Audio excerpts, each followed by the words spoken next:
Salve, salve galera! Bem-vindo, bem-vinda a este canal. Se você não é inscrito, colabora aí, inscreva-se, curta, compartilhe se gostar do conteúdo. Eu hoje convido você para mais uma literatura.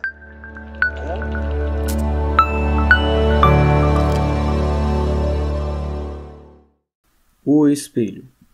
Esboço de uma nova teoria da alma humana. 4 ou 5 cavalheiros debatiam uma noite várias questões de alta transcendência, sem que a disparidade dos votos trouxesse a menor alteração aos espíritos. A casa ficava no morro de Santa Teresa. A sala era pequena, alumiada a velas, cuja luz fundia-se misteriosamente com o luar que vinha de fora. Entre a cidade, com as suas agitações e aventuras, e o céu, em que as estrelas pestanejavam, através de uma atmosfera límpida e sossegada, estavam os nossos 4 ou 5 investigadores de coisas metafísicas, resolvendo amigavelmente os mais árduos problemas do universo. Por que 4 ou 5? Rigorosamente eram 4 os que falavam, mas além deles havia na sala um quinto personagem, calado, pensando, cochilando, cuja espórtula no debate não passava de um ou outro resmungo de aprovação. Esse homem tinha a mesma idade dos companheiros, entre 40 e 50 anos. Era provinciano, capitalista inteligente, não sem instrução e, ao que parece, astuto e cáustico. Não discutia nunca e defendia-se da abstenção com um paradoxo, dizendo que a discussão é a forma polida do instinto batalhador que jaz no homem, como uma herança bestial. E acrescentava que os serafins e os querubins não controvertiam nada e, aliás, eram a perfeição espiritual e eterna.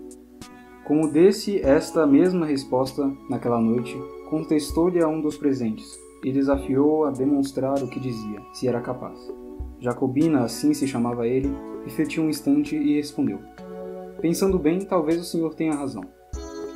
Vai senão quando no meio da noite sucedeu que este casmurro usou da palavra, e não 2 ou 3 minutos, mas 30 ou 40. A conversa, em seus meandros, veio a cair na natureza da alma, ponto que dividiu radicalmente os 4 amigos. Cada cabeça, cada sentença. Não só o acordo, mas a mesma discussão. Tornou-se difícil, senão impossível, pela multiplicidade de questões que se deduziram no tronco principal, e um pouco, talvez, pela inconsistência dos pareceres. Um dos argumentadores pediu ao Jacobina alguma opinião, uma conjectura, ao menos. Nem conjectura, nem opinião, redarguiu ele. Uma ou outra pode dar lugar a dissentimento. E como sabem, eu não discuto. Mas se querem ouvir-me calados, posso contar-lhes um caso de minha vida, em que ressalta a mais clara demonstração acerca da matéria de que se trata. Em primeiro lugar, não há uma só alma, há 2. 2? Nada menos de 2 almas. Cada criatura traz 2 almas consigo, uma que olha de dentro para fora, outra que olha de fora para dentro. Espantem-se à vontade. Podem ficar de boca aberta, dar de ombros, tudo. Não admito réplica. Se me replicarem, acaba o charuto e vou dormir. A alma exterior pode ser um espírito, um fluido, um homem, muitos homens, um objeto, uma operação. Há casos, por exemplo, em que um simples botão de camisa é a alma exterior de uma pessoa. E assim também há pouca, ou voltarete, um livro, uma máquina, um par de botas, uma cavatina, um tambor, etc. Está claro que o ofício dessa segunda alma é transmitir a vida como a primeira. As 2 completam o homem, que é, metafisicamente falando, uma laranja. Quem perde uma das metades, perde naturalmente metade da existência, e casos há, não raros, em que a perda da alma exterior implica a da existência inteira. Shylock, por exemplo. A alma exterior daquele judeu eram os seus ducados. Perdê-los equivalia a morrer. Nunca mais verei o meu ouro, diz ele a Tubal. É um punhal que me enterras no coração. Vejam bem esta frase. A perda dos ducados, alma exterior, era a morte para ele. Agora é preciso saber que a alma exterior não é sempre a mesma. Não? Não, senhor. Muda de natureza e de estado. Não aludo a certas almas absorventes, como a pátria, com a qual disse o Camões que morria, e o poder, que foi a alma exterior de César e de Cromwell. São almas enérgicas e exclusivas, mas há outras, embora enérgicas, de natureza mudável. Há cavalheiros, por exemplo, cuja alma exterior nos primeiros anos foi um chocalho ou um cavalinho de pau, e mais tarde uma provedoria de irmandade, suponhamos. Pela minha parte, conheço uma senhora, na verdade gentilíssima, que muda de alma exterior 5, 6 vezes por ano. Durante a estação lírica é a ópera. Cessando a estação, a alma exterior substitui-se por outra. Um concerto, um baile do cassino, a rua do ouvidor, Petrópolis. Perdão, essa senhora quem é? Essa senhora é parenta do diabo, e tem o mesmo nome, chama-se Legião, e assim outros muitos casos. Eu mesmo tenho experimentado dessas trocas. Não as relato porque iria longe, restrinjo-me ao episódio de que lhes falei. Um episódio dos meus 25 anos. Os 4 companheiros, ansiosos de ouvir o caso prometido, esqueceram a controvérsia. Santa curiosidade, tu não és só a alma da civilização, és também o pomo da concórdia, fruta divina de outro sabor que não aquele pomo da mitologia. A sala, até há pouco ruidosa de física e metafísica, é agora um mar morto. Todos os olhos estão no Jacobina, que conserta a ponta do charuto, recolhendo as memórias. Eis aqui como ele começou a narração. Tinha 25 anos, era pobre, e acabava de ser nomeado alferes da Guarda Nacional. Não imagino o acontecimento que isto foi em nossa casa. Minha mãe ficou tão orgulhosa, tão contente, chamava-me o seu alferes. Primos e tios, foi tudo uma alegria sincera e pura. Na vila, note-se bem, houve alguns despeitados, choro e ranger de dentes, como na escritura. E o motivo não foi outro senão que o posto tinha muitos candidatos e que estes perderam.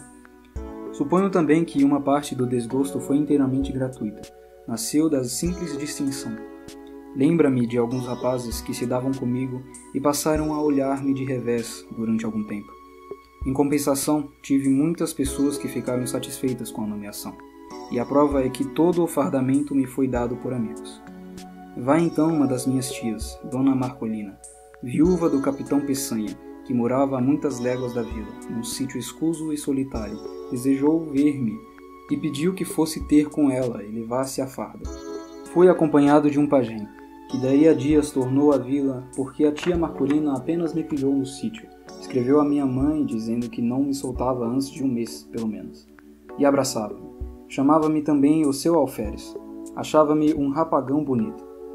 Como era um tanto patusca, chegou a confessar que tinha inveja da moça que houvesse de ser minha mulher. Jurava que em toda a província não havia outro que me pusesse o pé adiante. E sempre alferes. Era alferes pra cá, alferes pra lá, alferes a toda hora. Eu pedia-lhe que me chamasse Joãozinho, como dantes. E ela abanava a cabeça, brandando que não, que era o senhor alferes. Um cunhado dela, o irmão do finado Peçanha, que ali morava, não me chamava de outra maneira. Era o senhor alferes, não por gracejo, mas a sério, e à vista dos escravos que naturalmente foram pelo mesmo caminho.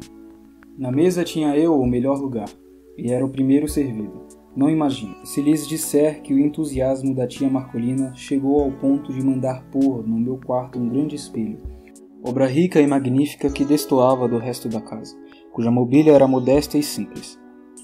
Era um espelho que lhe dera a madrinha, e que esta herdara da mãe, que o comprara a uma das fidalgas vindas em 1808 com a corte de Dom João VI. Não sei o que havia nisso de verdade, era a tradição. O espelho estava naturalmente muito velho, mas via-se-lhe ainda o ouro, comido em parte pelo tempo, uns delfins esculpidos nos ângulos superiores da moldura, uns enfeites de madrepérola e outros caprichos do artista. Tudo velho, mas bom. Espelho grande? Grande. E foi, como digo, uma enorme fineza, porque o espelho estava na sala, era a melhor peça da casa. Mas não houve forças que a demovessem do propósito. Respondia que não fazia falta, que era só por algumas semanas, e finalmente que o senhor alferes merecia muito mais. O certo é que todas essas coisas, carinhos, atenções, obséquios, fizeram em mim uma transformação que o natural sentimento da mocidade ajudou e completou. Imaginam, creio eu? Não. O alferes eliminou o homem. Durante alguns dias as duas naturezas equilibraram-se, mas não tardou que a primitiva cedesse à outra. Ficou-me uma parte mínima de humanidade. Aconteceu então que a alma exterior, que era dantes o sol, o ar, o campo, os olhos das moças, mudou de natureza, e passou a ser a cortesia e os rapapés da casa, tudo o que me falava do posto, nada do que me falava do homem. A única parte do cidadão que ficou comigo foi aquela que entendia com o exercício da patente. A outra dispersou-se no ar e no passado. Custa-lhes acreditar, não? Custa-me até entender, respondeu um dos ouvintes. Vai entender. Os fatos explicarão melhor os sentimentos. Os fatos são tudo. A melhor definição do amor não vale um beijo de moça namorada. E se bem me lembro, um filósofo antigo demonstrou o movimento andando. Vamos aos fatos. Vamos ver como, ao tempo em que a consciência do homem se obliterava, a do alferes tornava-se viva e intensa. As dores humanas, as alegrias humanas, se eram só isso, mal obtinham de mim uma compaixão apática ou um sorriso de favor. No fim de 3 semanas, era outro, totalmente outro. Era exclusivamente alferes. Ora, um dia recebeu a tia Marcolina uma notícia grave. Uma de suas filhas, casada com um lavrador residente dali a 5 léguas, estava mal e à morte. Adeus, sobrinho. Adeus, alferes. Era a mãe extremosa. Armou logo uma viagem, pediu ao cunhado que fosse com ela e a mim que tomasse conta do sítio. Creio que se não fosse a aflição, disporia o contrário. Deixaria o cunhado e iria comigo. Mas o certo é que fiquei só, com os poucos escravos da casa. Confesso-lhes que desde logo senti uma grande opressão. Alguma coisa semelhante ao efeito de 4 paredes de um cárcere, subitamente levantadas em torno de mim. Era a alma exterior que se reduzia.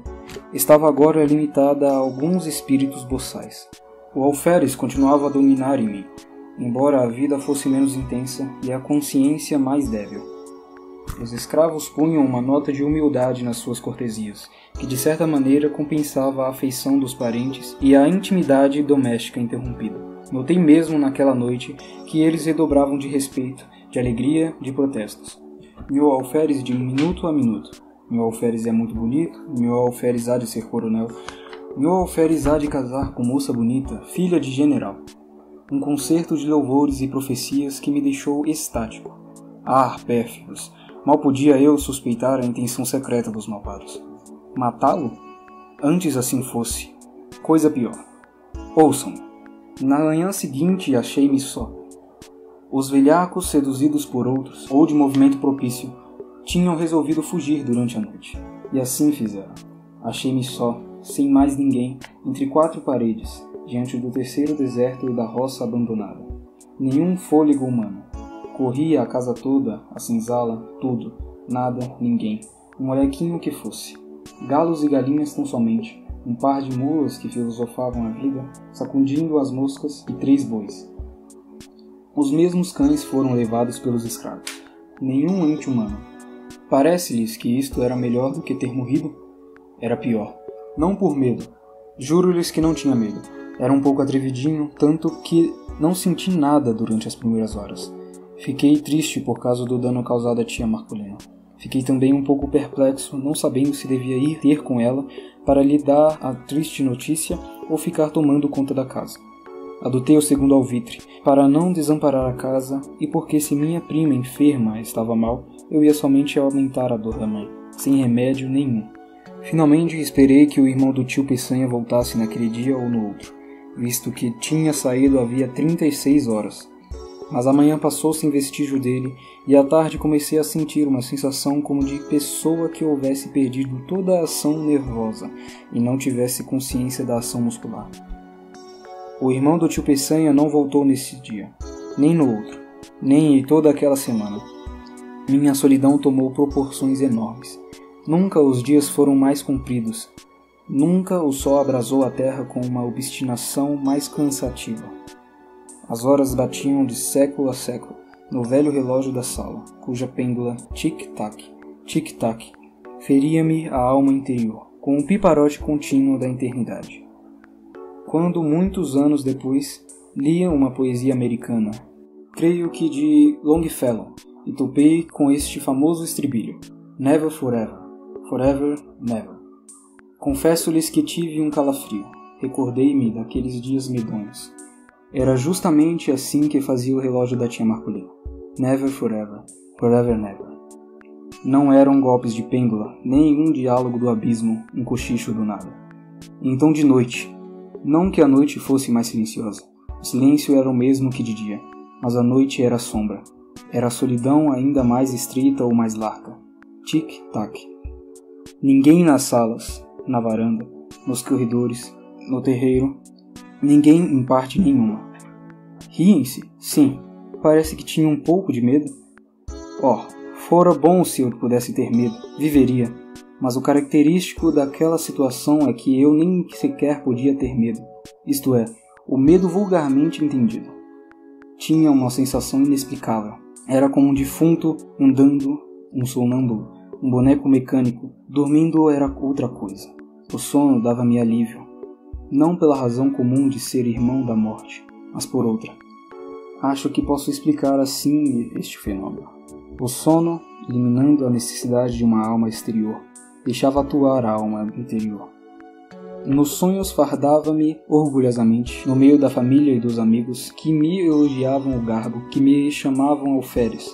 Vinha um amigo de nossa casa e prometia-me o posto de tenente, outro de capitão ou major. E tudo isso fazia-me viver. Mas quando acordava, dia claro, esvaía-se com o sono da consciência do meu ser novo e único, porque a alma interior perdia a ação exclusiva e ficava dependente da outra, que teimava em não tornava. Eu saía fora, a um lado e outro, a ver se descobria algum sinal de regresso. Sorene, ne vois-tu revenir? Nada, coisa alguma, tal qual como lenda francesa. Nada mais do que a poeira da estrada e o capinzal dos morros. Voltava para casa nervoso, desesperado. Estirava-me no canapé da sala. Tic-tac. Levantava-me, passeava, tamborilava nos vidros das janelas, assobiava. Em certa ocasião lembrei-me de escrever alguma coisa. Um artigo político, um romance, um ode. Não escolhi nada definitivamente. Sentei-me e tracei no papel algumas palavras e frases soltas, para intercalar no estilo. Mas o estilo, como a tia Marcolina deixava-se estar. Sorene. Coisa nenhuma. Quando muito via negrejar a tinta e alvejar o papel. Mas não comia? Comia mal. Frutas, farinhas, conservas, algumas raízes tostadas ao fogo, mas suportaria tudo alegremente, se não fora a terrível situação moral em que me achava. Recitava versos, discursos, trechos latinos, liras de Gonzaga, oitavas de Camões, décimas uma antologia em 30 volumes. Às vezes fazia ginástica, a outras dava beliscões nas pernas, mas o efeito era só uma sensação física de dor ou de cansaço, e mais nada. Tudo silêncio. Um silêncio vasto, enorme, infinito, apenas sublinhado pelo eterno tic-tac da pêndula. Tic-tac, tic-tac. Na verdade, era de enlouquecer. Vão ouvir coisa pior. Convém dizer-lhes que, desde que ficara só, não olhara uma só vez para o espelho. Não era abstenção deliberada, não tinha motivo. Era um impulso inconsciente, um receio de achar-me um e dois, ao mesmo tempo, naquela casa solitária. E se tal explicação é verdadeira, nada aprova melhor a contradição humana, porque no fim de 8 dias, deu-me na veneta olhar para o espelho com o fim justamente de achar-me dois. Olhei e recuei. O próprio vidro parecia conjurado com o resto do universo. Não me estampou a figura nítida e inteira, mas vaga, esfumada, difusa, sombra de sombra. A realidade das leis físicas não permite negar que o espelho reproduziu-me textualmente, com os mesmos contornos e feições. Assim devia ter sido, mas tal não foi a minha sensação. Então tive medo. Atribuí o fenômeno à excitação nervosa em que andava. Receei ficar mais tempo e enlouquecer. Vou-me embora, disse comigo. E levantei o braço com gesto de mau humor, e ao mesmo tempo de decisão, olhando para o vidro, o gesto lá estava, mas disperso, engaçado, mutilado. Entrei a vestir-me, murmurando comigo, tossindo sem tosse, sacudindo a roupa com estrépito, afligindo-me a frio com os botões, para dizer alguma coisa. De quando em quando olhava furtivamente para o espelho. A imagem era a mesma difusão de linhas, a mesma decomposição de contornos. Continuei a vestir-me. Subitamente, por uma inspiração inexplicável, por um impulso sem cálculo, lembrou-me. Se forem capazes de adivinhar qual foi a minha ideia, diga! Estava a olhar para o vidro, com uma persistência de desesperado, contemplando as próprias feições derramadas e inacabadas, uma nuvem de linhas soltas e formes, quando tive o pensamento. Não são capazes de adivinhar. Mas diga. Lembrou-me vestir a farda de alferes. Vestia, aprontei-me todo, e como estava de frente do espelho, levantei os olhos e... não lhes digo nada. O vidro reproduziu então a figura integral. Nenhuma linha de menos, nenhum contorno diverso. Era eu mesmo, o alferes, que achava enfim a alma exterior. Essa alma ausente com a dona do sítio, dispersa e fúgida com os escravos. Ei-la recolhida no espelho. Imaginai um homem que, pouco a pouco, emerge de um letargo, abre os olhos sem ver, depois começa a ver, distingue as pessoas dos objetos, mas não conhece individualmente uns nem outros. Enfim, sabe que este é fulano, aquele é cicrano. Aqui está uma cadeira e um sofá. Tudo volta ao que era antes do sono. Assim foi comigo. Olhava para o espelho, ia de um lado para o outro, recuava, gesticulava, sorria, e o vidro exprimia tudo. Não era mais um autômato, era um ente animado. Daí em diante fui outro. Cada dia, a uma certa hora, vestia-me de alferes e sentava-me diante do espelho, lendo, olhando, meditando. No fim de 2, 3 horas, despia-me outra vez. Com este regime, pude atravessar mais 6 dias de solidão, sem o sentir. Quando os outros voltaram a si, o narrador tinha descido as escadas.